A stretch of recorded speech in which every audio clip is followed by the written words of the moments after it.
नमस्कार, जय महाराष्ट्र। मी महाराष्ट्र नवनिर्माण विद्यार्थी सेनेचा विभाग अध्यक्ष जयेश केवणे। आपण माझ्या मागे पाहू शकता, ढवले कातकरीवाडी येथे जाणारा रस्ता सुरू आहे। विदाऊट व्हायब्रेटर काम चालू आहे आणि इथे सुपरवायझर नाही, ठेकेदाराचा कोण प्रशासकीय अधिकारी नाही, जिल्हा परिषदचं कोणी येत जात नाही।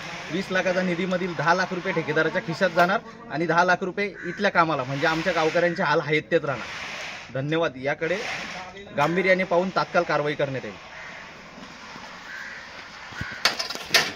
कोणी आहेत कोणी कामा घेतल्या ज्याचा आम्हाला काय बाबा माहिती।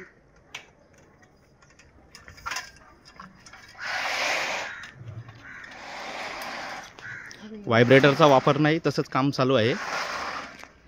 हा संपूर्ण रस्ता यांनी विदाऊट व्हायब्रेटरचा केलेला असेल हे सिद्ध होत आहे।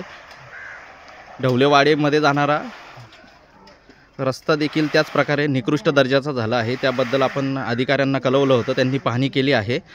या संबंध 20 लाखाच्या कामाची सुद्धा चौकशी झालीच पाहिजे। ही कामं कशी काय राहणार? 1 महिन्यानंतर जर या कामांना क्रॅक जात असतील तर निकृष्ट दर्जाचं मटेरियल आणि निकृष्ट दर्जाची कामं शॉर्टकट मारून केली जातात हे सिद्ध होत आहे। धन्यवाद।